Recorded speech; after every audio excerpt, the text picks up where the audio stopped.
ibadahnya seorang hamba kepada Allah tidak mengenal waktu dan tempat. Kapanpun, dimanapun, dia harus beribadah kepada Allah Subhanahu wa Ta'ala. Harga diri seorang mukmin itu di sisi Allah lebih besar daripada kehormatan Ka'bah sendiri. Nah, nikmat seorang mukmin lebih besar daripada itu. Man amila li akhiratihi kafahullahu amra dunia.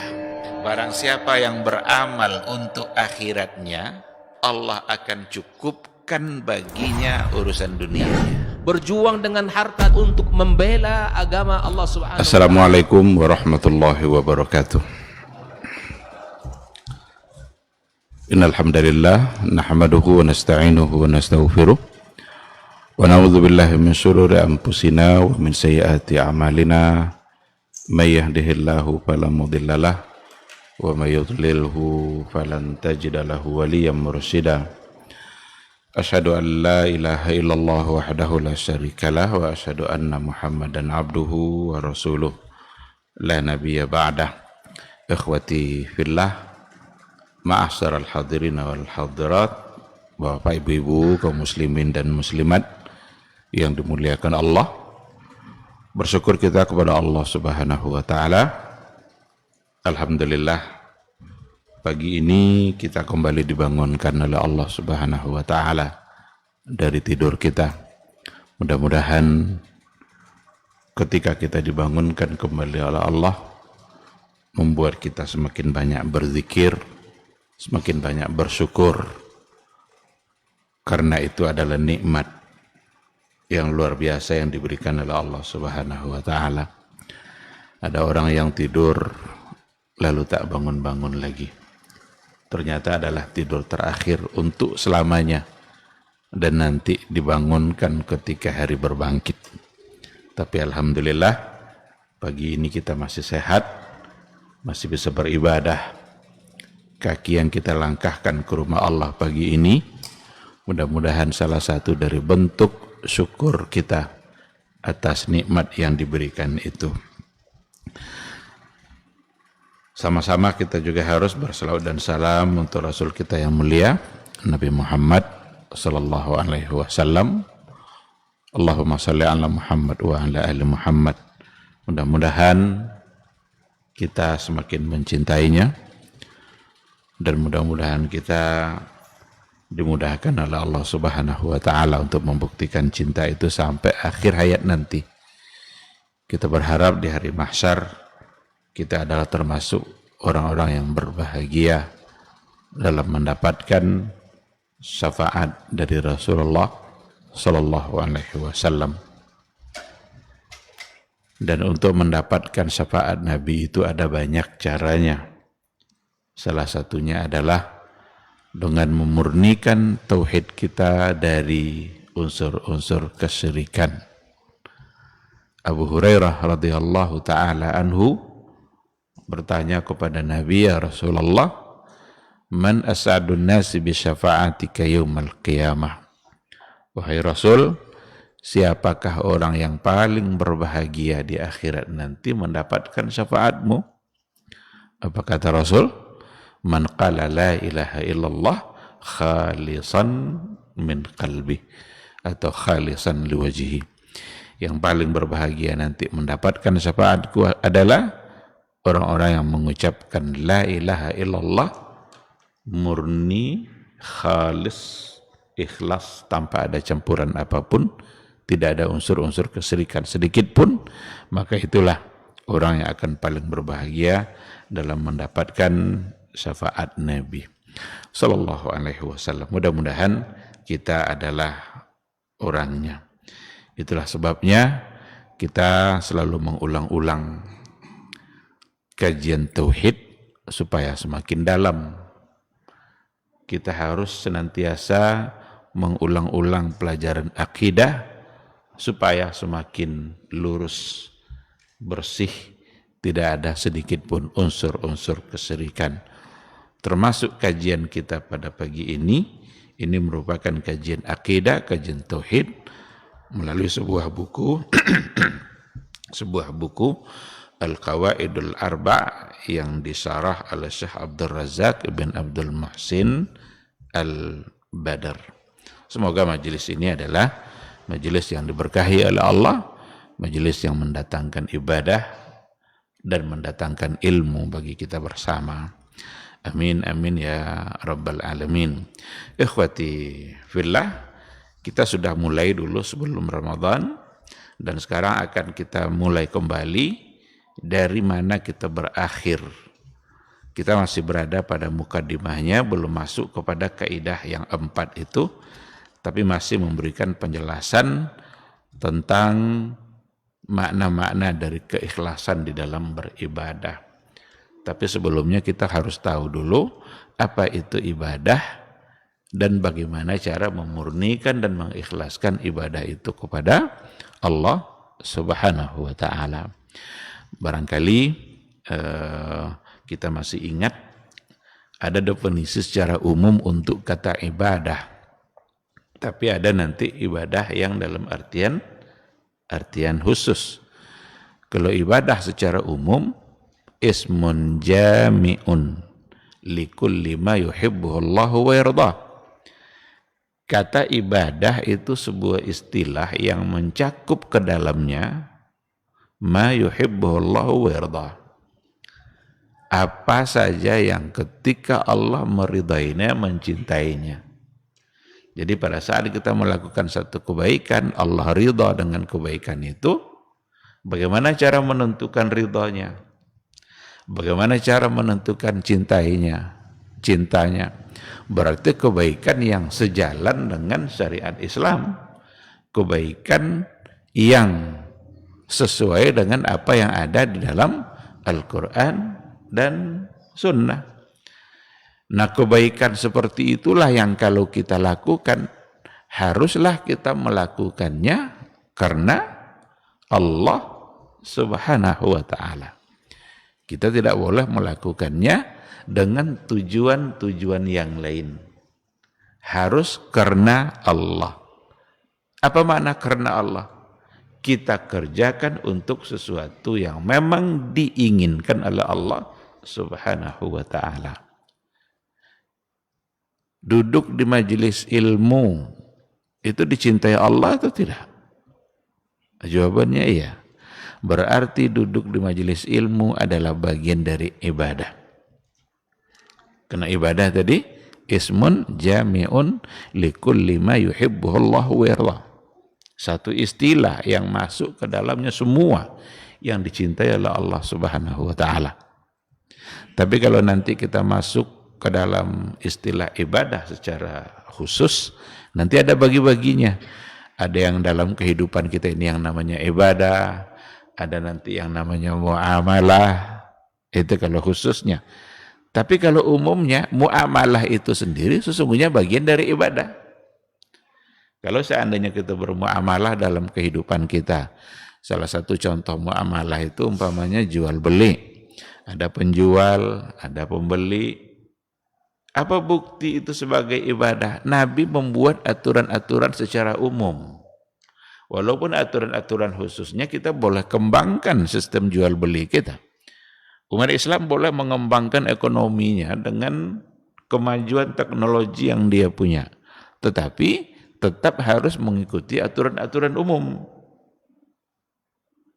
Dan kalau aturan itu diikuti, maka dia akan menjadi sebuah kebaikan dan itu berarti berpahala.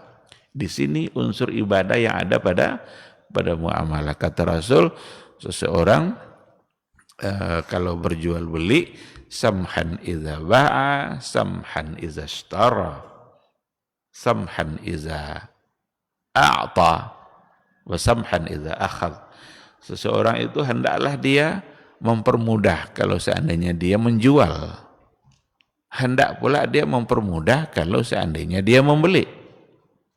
Sekarang ada pedagang yang mempermudah pembelinya dalam mendapatkan apa yang dibutuhkannya dari barang dagangannya. Kurang-kurang sedikit uangnya, tidak apa-apa lah Pak, bawalah karena Bapak membutuhkan, karena Ibu membutuhkan, walaupun kurang-kurang sedikit uangnya udah bawa saja. Mudah-mudahan hajat kamu terpenuhi oleh barang ini. Kalau itu yang dilakukan, dia berpahala karena samhan idza ba'a. Permudah kalau seandainya dia menjual. Kalau baik, kalau ibadah, berarti ada pahalanya. Oleh karena itu sebenarnya penting bagi kita definisi ibadah secara umum ini. Kenapa demikian? Karena semua hal yang kita lakukan dalam kehidupan kita akan bisa menjadi sumber pahala. Karena akan bisa menjadi ibadah. Apa saja? Bahkan bisa menjadi ciri-ciri iman yang ada di hati kita. Sampai-sampai Nabi mengatakan membuang duri di jalan pun itu adalah bagian dari cabang atau cabang dari salah satu cabang iman. Imatatul adza anit tariq. Itu min syu'abil iman, di antara cabang-cabang keimanan. Maka semuanya kalau seandainya kita kaitkan dengan Allah, kita kerjakan secara ikhlas untuk mendapatkan ridha Allah, maka yakinlah setiap hari kita akan bisa mendulang pahala. Meskipun hanya sekedar mengirimkan SMS kepada kawan kita yang sedang sakit. Dengar kita kawan kita sakit. Sekedar mengirimkan itu. Ikhlaskan karena Allah kita mengirimnya. Yakinlah saat dia membaca, apalagi di dalamnya ada doa-doa yang dia baca, dia akan berterima kasih. Karena itu adalah sebuah kebaikan. Nah, begitulah indahnya sebenarnya ajaran Islam. Begitulah indahnya agama kita ini. Yang setiap detik waktu kita bisa menjadi sumber kebaikan dan bisa mendatangkan pahala jika di dalamnya kita bawa niat karena Allah Subhanahu wa ta'ala. Itulah sebabnya ada kaidah-kaidah yang dirumuskan oleh para ulama. Apa di antara kaidahnya? La thawaba illa binniyah. Ini kaidah fikih. La thawaba illa binniyah. Tidak ada pahalanya kecuali dengan niat. Ada hal-hal yang dalam kehidupan keseharian kita itu hal-hal ya urusan keseharian kita, urusan dunia. Bukan sholat, bukan puasa. Karena sebagian menganggap yang namanya ibadah itu ya kayak itu, puasa, sholat di masjid, bulan Ramadan. Bukan. Segala-galanya bisa mendatangkan niat. Bisa mendatangkan pahala, afwan. Jika diikutkan dengan niat. Maka muncul kaidah tadi. La sawaba illa bin niyah.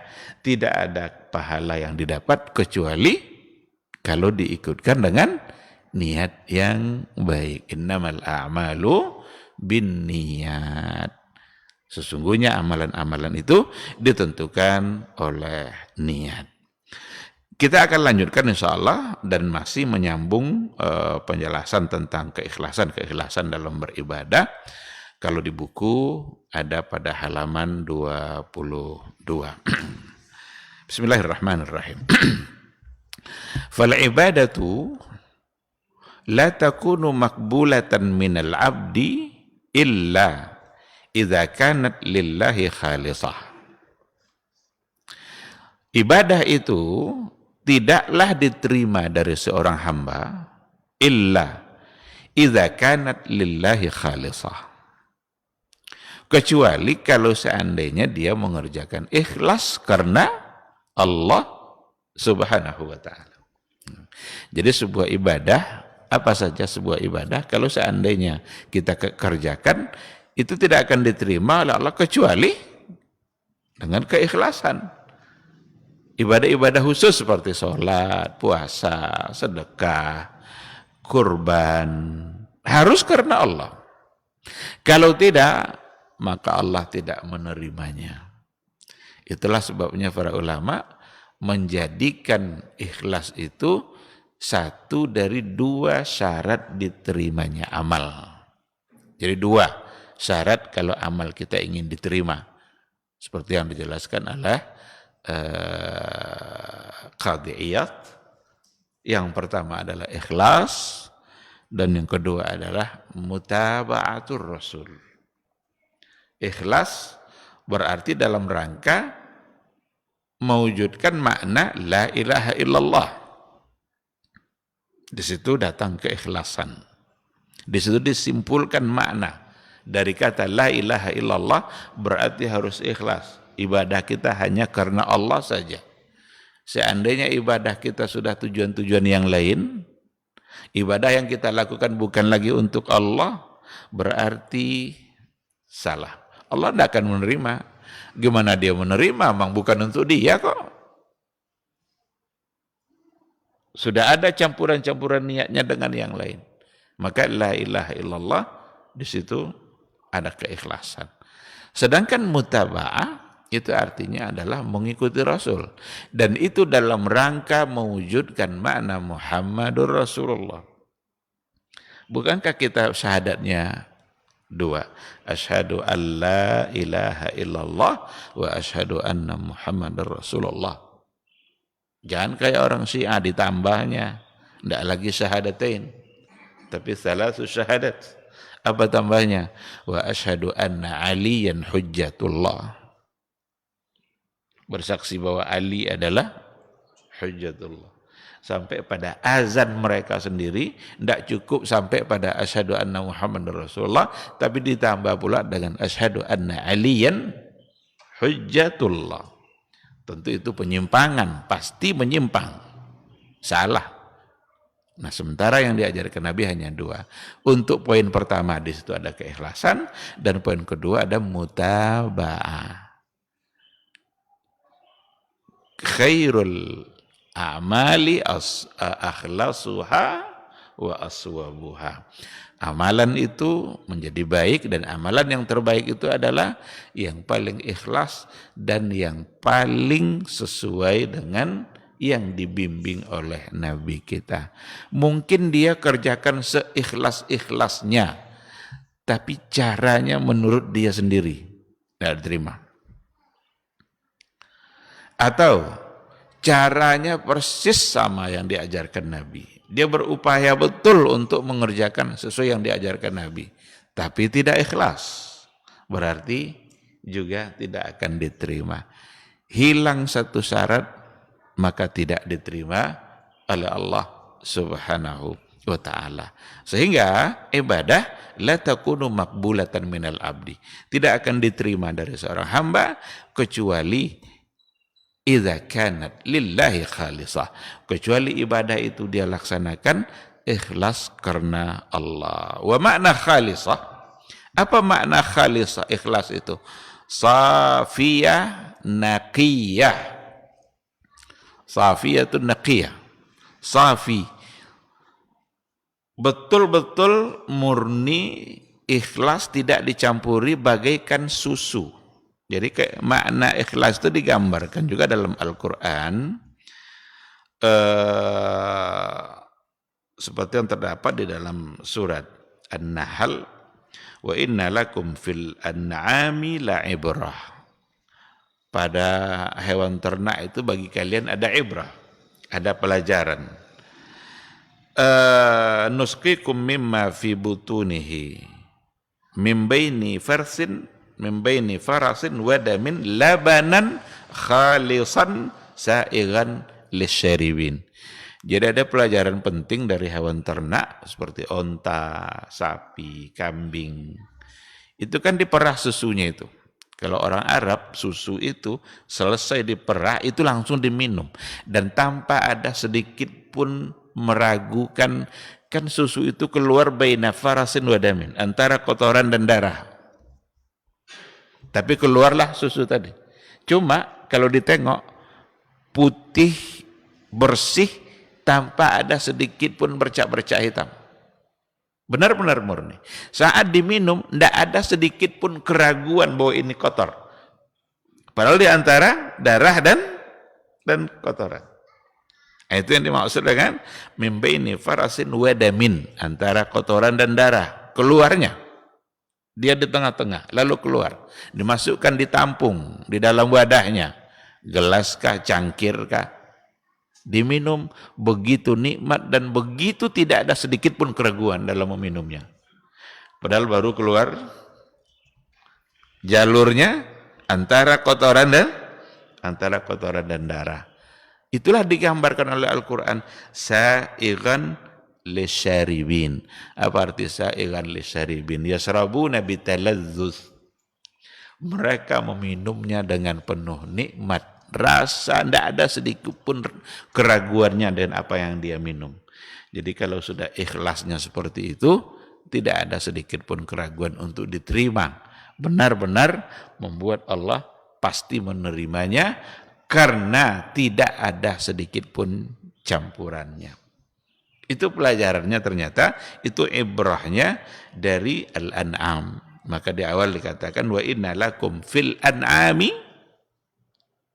la ibrah.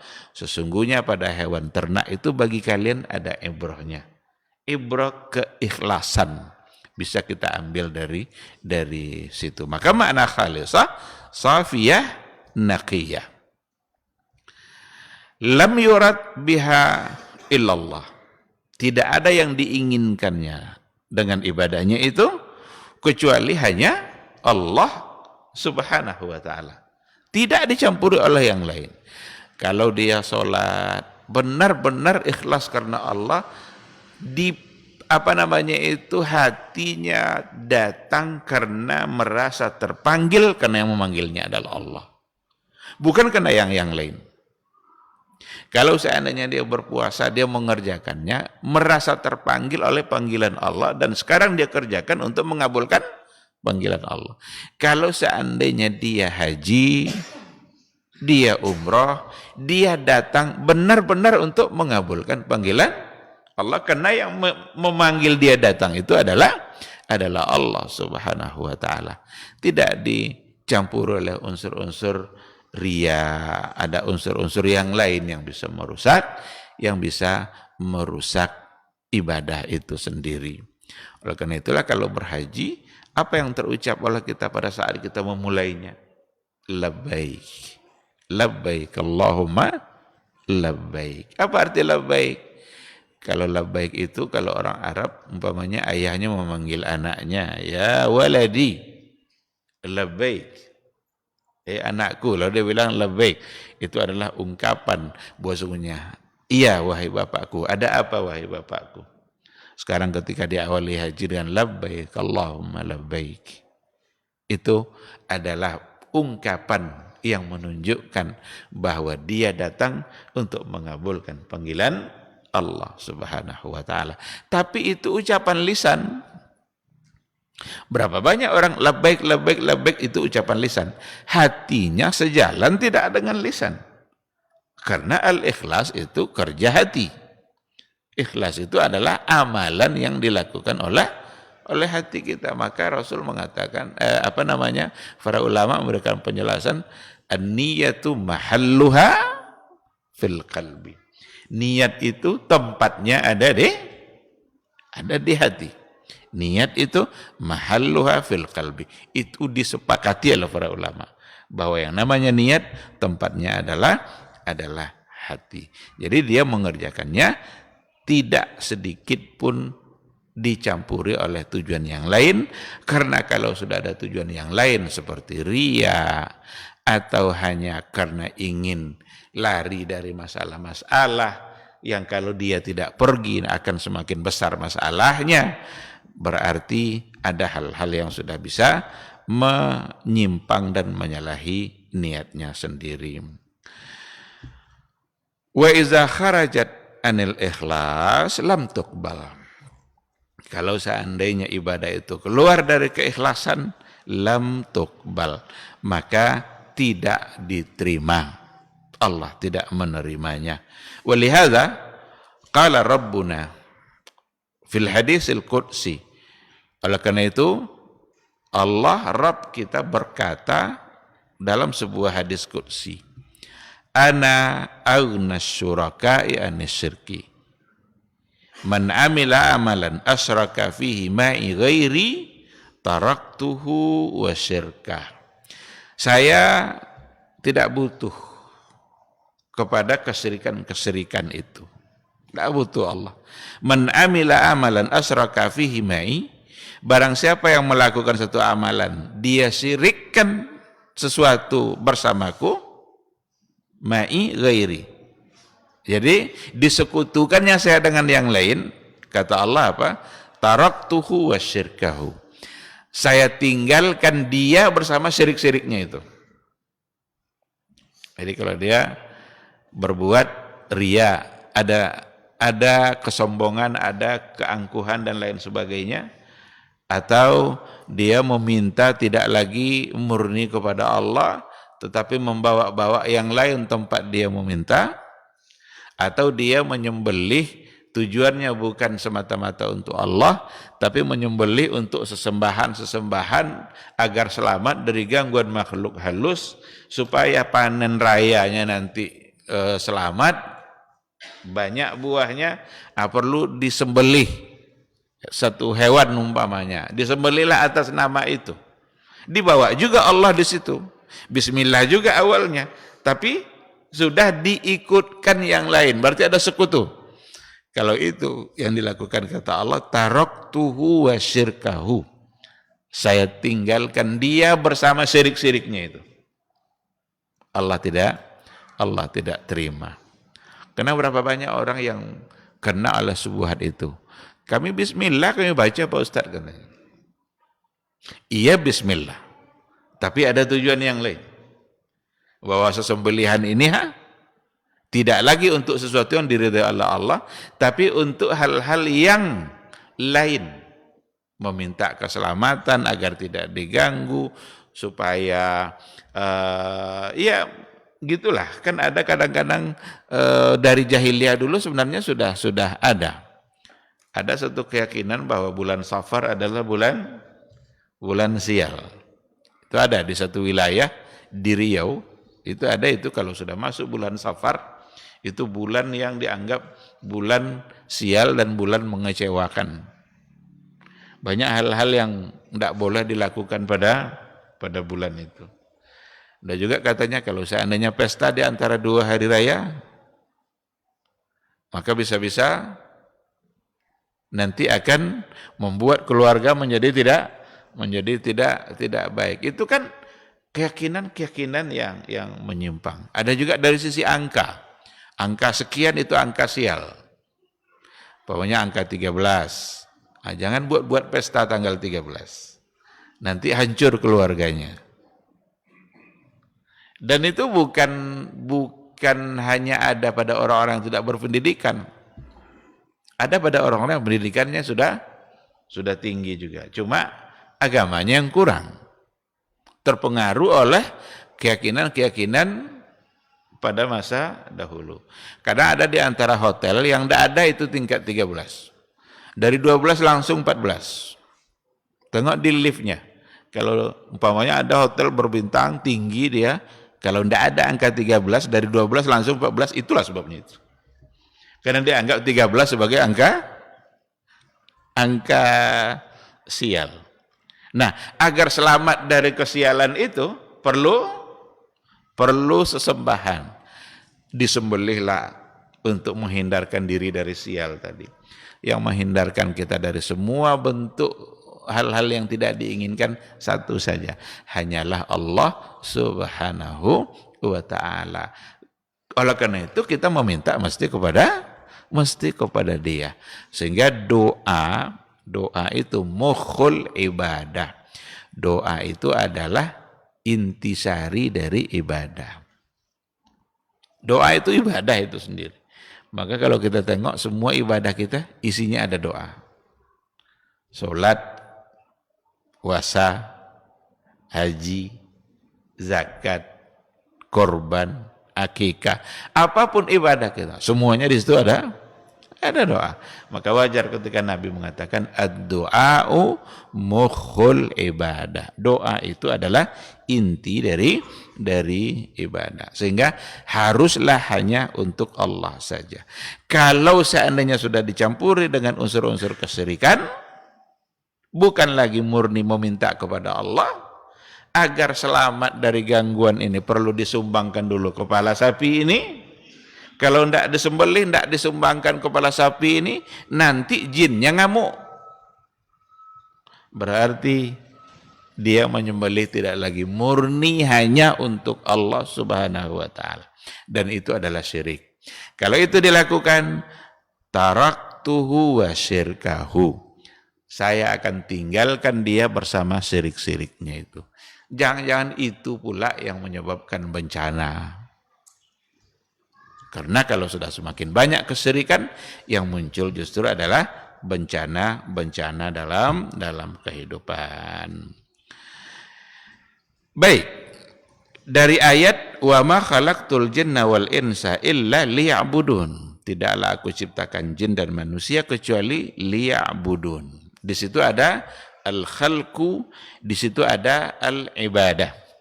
Dalam ayat tadi itu ada dua kata yang perlu kita cermati. Pertama al-khalqu, wa ma khalaqtu. Tidaklah aku ciptakan. Berarti khalq. Yang kedua adalah ibadah, illa liya'budun. Apa kata Syekh Abdul Razak Al-Badar? Al-khalqu fi'luhu subhanahu wa ta'ala. Menciptakan itu perbuatannya Allah subhanahu wa ta'ala. Sedangkan al-ibadah itu adalah fi'lul abdi. Itu adalah perbuatan hamba. Jadi mencipta itu perbuatan Allah. Untuk apa Allah ciptakan kita? Untuk beribadah. Maka kita lakukanlah ibadah itu. Dan ibadah yang kita lakukan itu fi'lul abdi.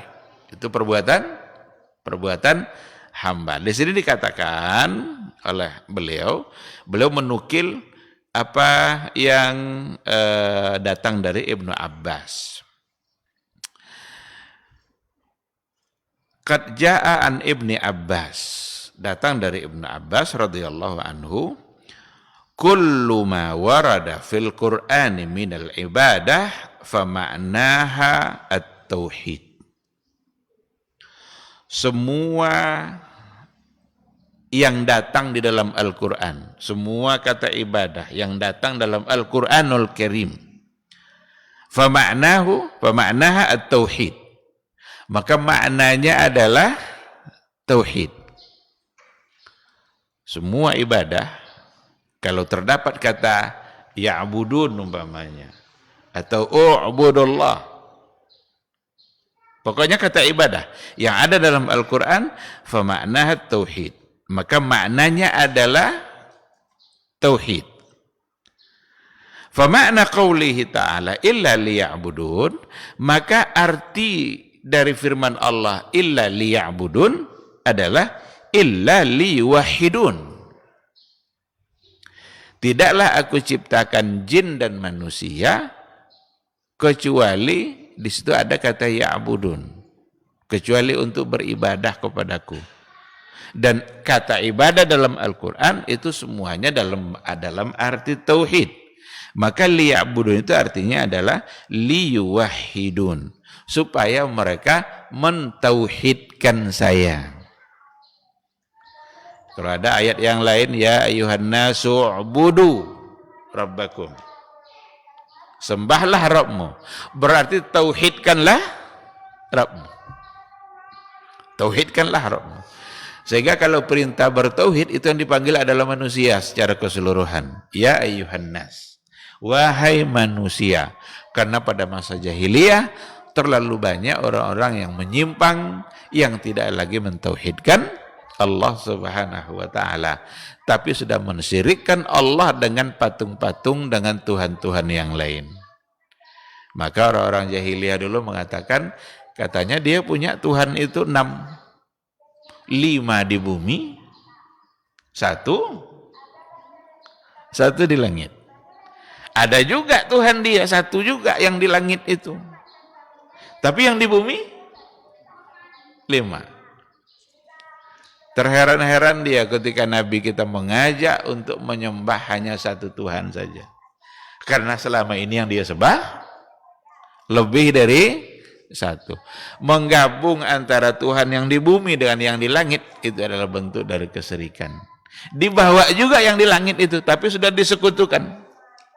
Berarti tidak murni hanya menyembah Allah saja. Maka datang panggilan ya ayyuhan nas u'budu rabbakum allazi khalaqakum. Sembahlah Rabb kalian yang telah menciptakan kalian. Jadi diingatkanlah oleh Allah melalui ayat itu bahwa yang disembah, yang pantas disembah itu adalah Dia yang telah menciptakan kalian. Sejalanlah dengan ayat yang pertama turun. Iqra bismi rabbikal ladzi khalaq. Bacalah dengan menyebut nama Rabb kamu yang menciptakan. Jadi diingatkan kita, karena yang benar-benar mencipta itu hanyalah Allah. Tidak ada yang lain yang bisa mencipta kecuali hanya Allah saja. Adapun Tuhan-Tuhan bumi jangankan mencipta, mendengar aja enggak. Mendengar saja, enggak bisa.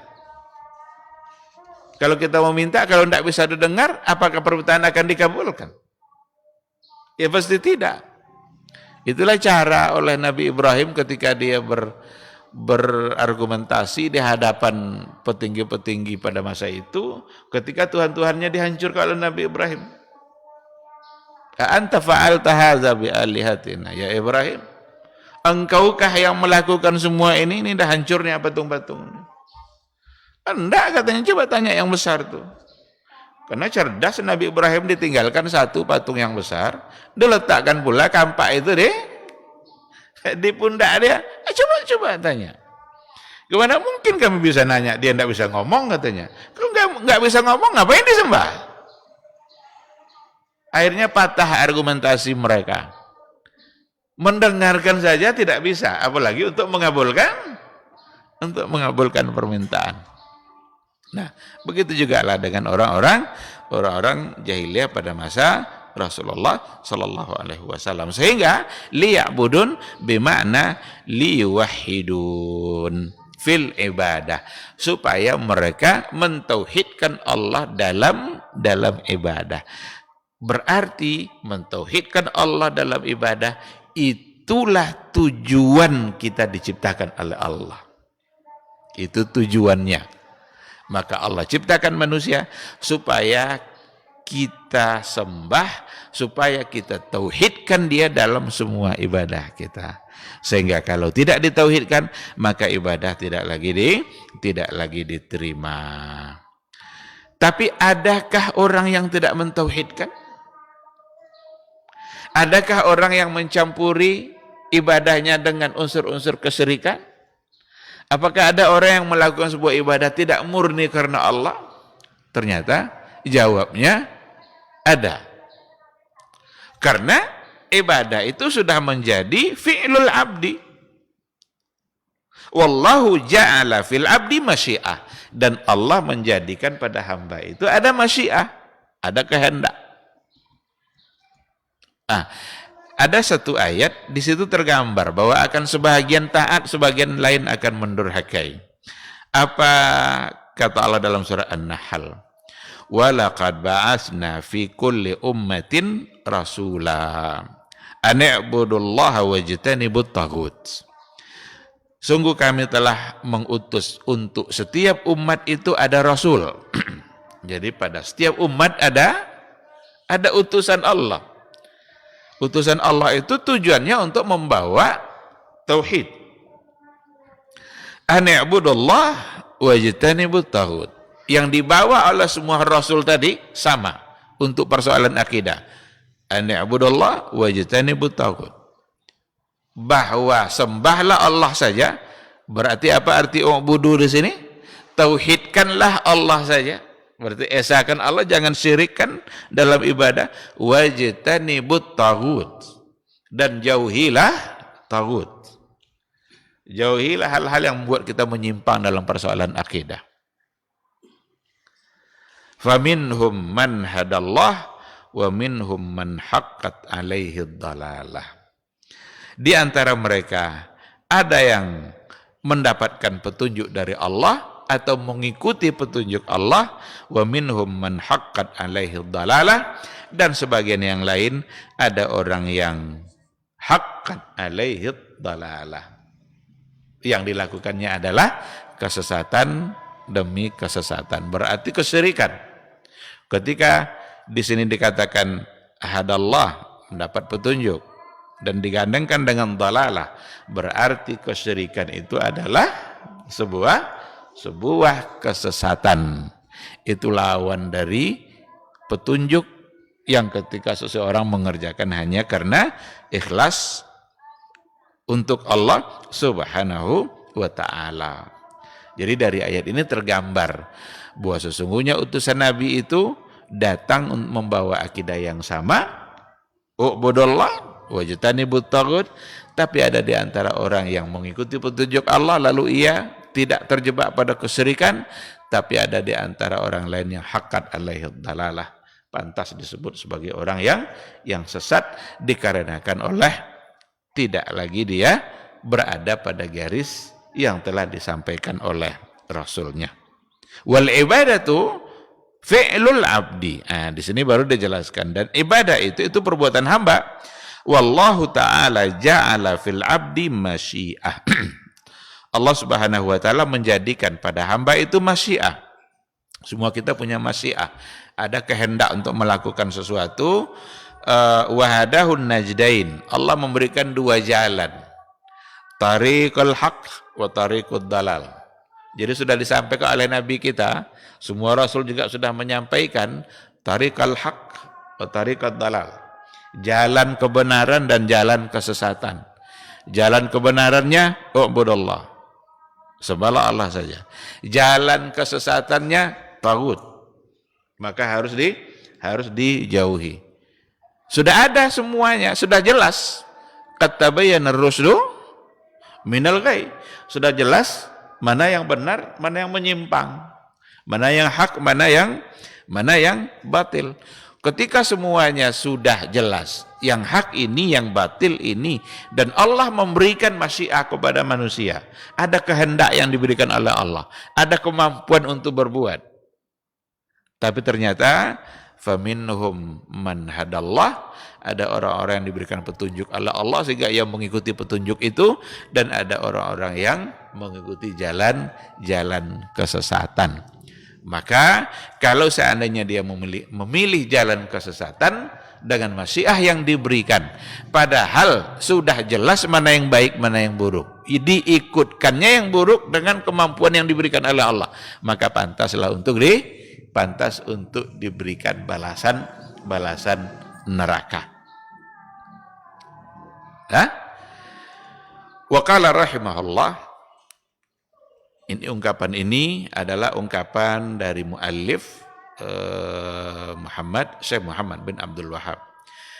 Fa iza arafta anna Allah khalaqaka li'ibadi. Kalau engkau sudah tahu bahwa sesungguhnya Allah telah menciptakanmu untuk beribadah kepadanya. Kalau kamu sudah tahu bahwa Allah memang menciptakan kamu untuk mentauhidkannya, untuk beribadah, fa'lam, maka ketahuilah annal ibadata la tusamma ibadah illa ma'at tauhid. Sesungguhnya ibadah itu tidak disebut sebagai sebuah ibadah illa ma'at tauhid, kecuali bersama tauhid. Tidak disebut sebagai sebuah ibadah, tidak akan diterima sebuah ibadah kecuali kalau seandainya dikerjakan ma'at tauhid, untuk mengesahkan Allah Subhanahu wa ta'ala. Wa hadza aslun la budda ayya'rifahu kullu muslim. Ini adalah dasar, ini adalah hal yang pokok yang mesti diketahui oleh setiap muslim. Al ibadatu la tusamma ibadatan illa ma'at tauhid. Ibadah tidak disebut sebagai ibadah kecuali bersama dengan tauhid. Pelaksanaannya itu mengikhlaskan mengesahkan Allah Subhanahu wa ta'ala. Wa qad taqaddama qaulu Ibnu Abbas, telah terdahulu ungkapan Ibnu Abbas, kullu ma warada fil Qur'ani minal ibadah fa ma'naha at-tauhid. Semua yang datang dalam Al-Qur'an dari kata ibadah fa ma'naha at-tauhid, maka maknanya adalah mengesahkan Allah Subhanahu wa taala, mentauhidkan Dia dalam ibadah.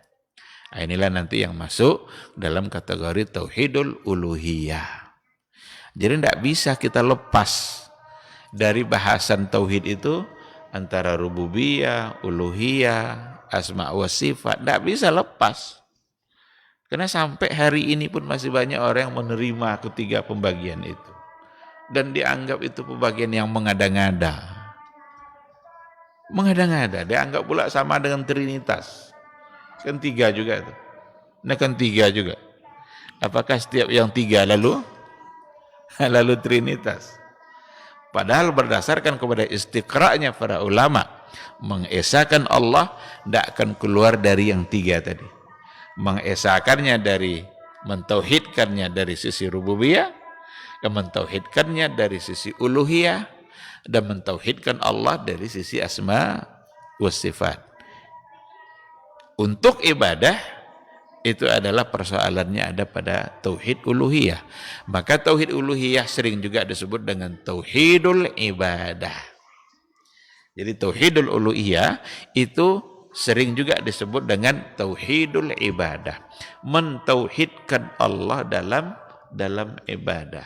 Bahwa ibadah kalau bukan karena Allah bukanlah sebagai sebuah ibadah. Tidak ibadah lagi namanya. Kalau seandainya bukan untuk Allah Subhanahu wa taala, dan Allah pasti tidak akan menerimanya. Lalu kita ambil satu paragraf lagi. Nanti kita akan bertanya jawab insyaallah. Wa ma yumarisuhu ad-dullalu min su'alil ahjar wa ibadatul qubab wal adriha wal asjar wa ghairiha kulluhu khurujun min haula'i amma khuliqu li ajlih. Apa yang biasa dilakukan oleh ad-dullal. Dullal itu orang-orang yang sesat, orang-orang yang menyimpang. Min su'alil ahjar. Apa contohnya? Meminta-minta kepada batu. Wa ibadatul qubab. Qubab itu jamak dari qubah. Wal adriha. Atau dalam bentuk menyembah kuburan-kuburan yang dibangun, kubah. Jadi kuburan-kuburan itu sering dibangunkan, dibuatkan binanya, rumahnya, dibuatkan kubah. Kubah itu sudah jadi bahasa kita, kubah masjid umpamanya. Padahal di bawahnya adalah kuburan. Dan itu yang dia sembah. Apa bukti itu yang dia sembah? Ketika mereka datang, dia meminta kepada yang dalam kubur itu. Wahai si fulan, disebut namanya. Keluarkan kami dari kesulitan ini. Bantu kami untuk melakukan ini. Bukankah itu artinya meminta kepada dia yang ada di dalam? Oh, enggak Pak Ustaz, kami enggak minta ke dia. Kami minta kepada Allah. Kalau disebut seperti itu, begitulah jawabannya. Tapi secara fakta, dan banyak yang sudah viral, tidak bisa lagi ditolak. Memang itu faktanya. Datang meminta kepada ahlul kubur. Nah, ini dijadikan sebagai sebuah contoh. Wal adriha, wal asjar, wa ghairiha. Atau meminta-minta kepada pohon-pohon, kayak animisme dan dinamisme. Kalau ada pohon besar, udah ratusan tahun umurnya, itu dianggap sebagai pohon yang di situ ada satu kekuatan yang bisa mengabulkan permintaan kita. Inilah keyakinan animisme dulu, animisme dinamisme, menganggap ada kekuatan tertentu pada makhluk dan itu tidak ada, karena kekuatan hanya dimiliki oleh Allah Subhanahu wa ta'ala. Nah, jadi semua bentuk perbuatan seperti itu kulluhu khurujun min haula'i amma khuliqu li ajli. Semua perbuatan itu sudah keluar sudah keluar dari untuk apa sebenarnya kita ini diciptakan. Sudah keluar dari itu. Kalau kita diciptakan untuk mentauhidkan Allah, berarti perbuatan tadi sudah keluar dari mentauhidkan Allah. Diciptakanlah kita untuk beribadah hanya menyembah Allah saja, perbuatan tadi berarti sudah keluar dari tujuan itu. Karena dia beribadah tidak lagi kepada Allah, tapi meminta kepada kuburan, kepada pohon-pohon, kepada batu-batu besar, kepada patung-patung yang dipahat, dan lain sebagainya. Faman abadallaha wa abada ghairahu ma'ahu. Nah, ini dia. Barang siapa yang menyembah Allah dan juga menyembah yang selain Allah bersamaan dengan itu, walau fi qadrin yasir, meskipun sedikit kecil, qadr yasir. Kami Allah juga kami sembah Ustaz katanya, tapi tetap saja dibawa yang ini nih ha. Rasanya doa itu tidak akan dikabulkan kalau seandainya tidak di samping kuburan nih ha. Berarti membawa yang lain bersamaan dengan Allah. Walau qadrin yasir.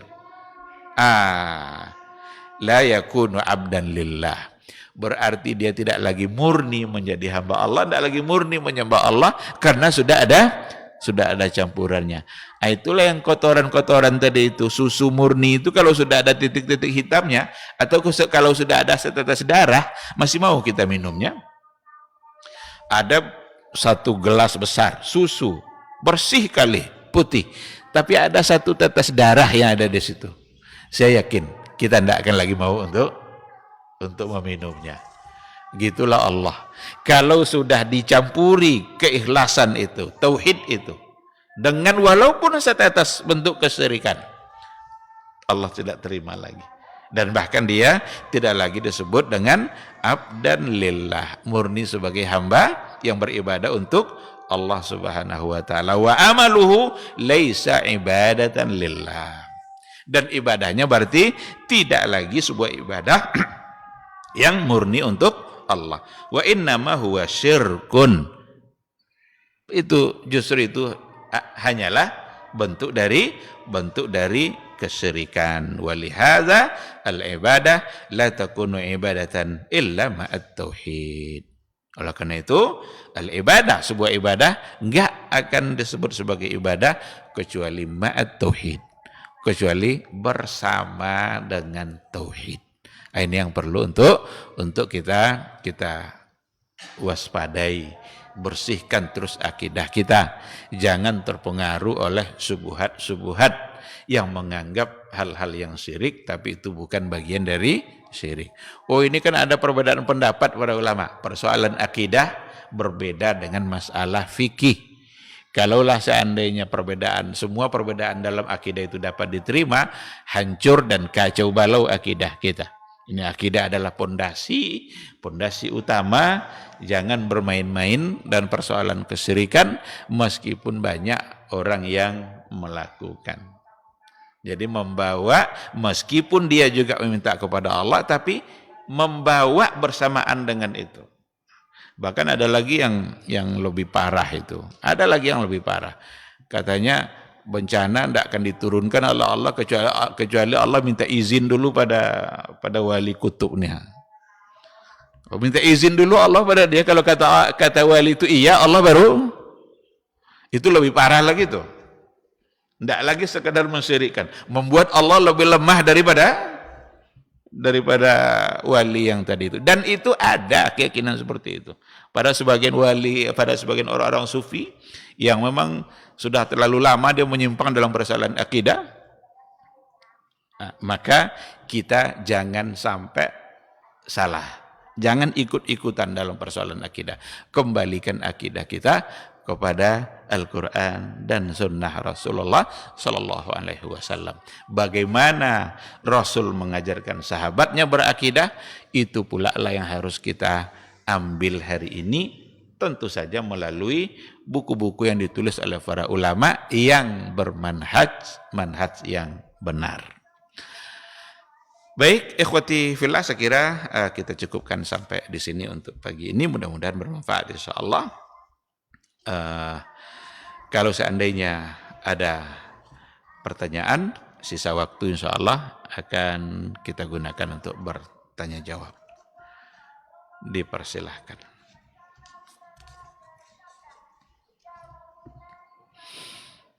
Iya.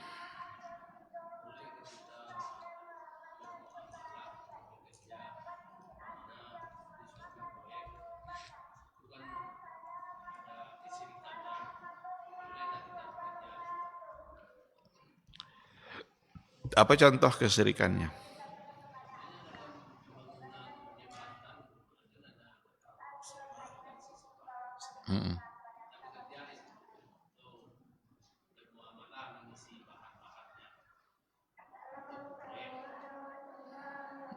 Ya, ada satu tempat pekerjaan di mana kita ada di situ yang ternyata di dalamnya ada hal-hal yang syirik. Kalau mau membangun jembatan ini maka perlu, kalau dulu kalau nggak salah bahasa kampung saya itu sema. Perlu disema katanya kan. Ada itu dalam bentuk dipotong. Ini ternyata kita ada di situ. Jangan awak lo suruh nyembelihnya. Berarti itu satu hal yang salah. Kalau bisa tinggalkan. Sesuatu yang salah kalau kita tinggalkan semata-mata karena Allah, Allah pasti akan ganti dengan yang lebih baik. Man taraka syai'an lillah awadahu Allahu bima huwa khairum minhu. Siapa yang meninggalkan sesuatu karena Allah, maka akan Allah ganti dengan yang lebih baik. Cuma di sini perlu memang tingkat keyakinan yang tinggi. Apalagi untuk meninggalkan sesuatu yang sudah menyenangkan kehidupan dia. Oh, ternyata itu salah. Lalu meninggalkannya tentu akan sulit. Tapi siapa yang meninggalkannya karena Allah, maka Allah akan ganti dengan yang lebih baik. Dan faktanya sudah banyak sekali. Ada orang yang meninggalkan perbuatan yang salah benar-benar karena Allah. Dia tidak ingin lagi terlibat. Tidak ingin lagi dia terlibat di situ. Maka Allah ganti ternyata dengan yang lebih baik, walaupun tidak langsung. Tentu diuji dulu kan keimanan itu kan. Oleh karena itu jangan ikut di situ. Karena nanti kita akan mempertanggungjawabkan perbuatan kita. Dan salah satu dari perbuatan kita ternyata adalah bekerja sama dalam kesyirikan. Bekerja sama dalam kesyirikan itu berarti kita punya andil dalam kesalahan dan bersiap-siaplah untuk mempertanggungjawabkan nanti di hadapan Allah. Bahkan dosa syirik tidak bisa terhapus begitu saja kecuali dengan bertaubat. Maka sebaiknya dia tinggalkan untuk kemudian dia mencari mana yang memang lebih bisa membuat dia terbebas dari berbagai macam bentuk hal-hal yang menyimpang. Wallahu subhanahu wa ta'ala a'lam.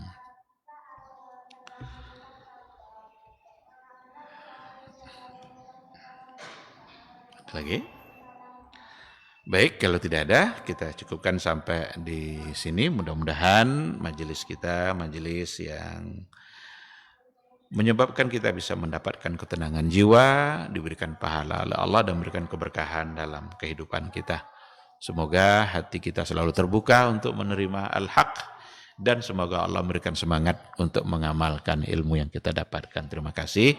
Subhanakallahumma wa bihamdika asyhadu an la ilaha illa anta astaghfiruka wa atubu ilaik. Wassalamualaikum warahmatullahi wabarakatuh. Ibadahnya seorang hamba kepada Allah tidak mengenal waktu dan tempat. Kapanpun, dimanapun, dia harus beribadah kepada Allah Subhanahu wa ta'ala. Harga diri seorang mukmin itu di sisi Allah lebih besar daripada kehormatan Ka'bah sendiri. Nah, nikmat seorang mukmin lebih besar daripada itu. Man amila li akhiratihi kafahullahu amra dunia. Barang siapa yang beramal untuk akhiratnya, Allah akan cukupkan baginya urusan dunianya. Berjuang dengan harta untuk membela agama Allah Subhanahu wa taala hendaklah menjadi penopang terhadap dakwah ini. Bukan sebaliknya yang menghalangi dakwah ini. tapi jadilah keluarga muslim yang menopang dakwah Islam. Kenikmatan dunia ini lebih remeh dari sekedar sayap seekor nyamuk. Tidak patut bagi seorang yang beriman bersedih ketika tidak mendapatkan kenikmatan dunia. Nabi SAW katakan, la tahkiranna 'anil ma'rufi syai'a walau an talqa akhaka biwajhin taliq. Jangan kamu pandang remeh suatu kebaikan walaupun sedikit. Apa sedikitnya? An talqa akhaka biwajhin taliq, muka senyum kepada saudaramu.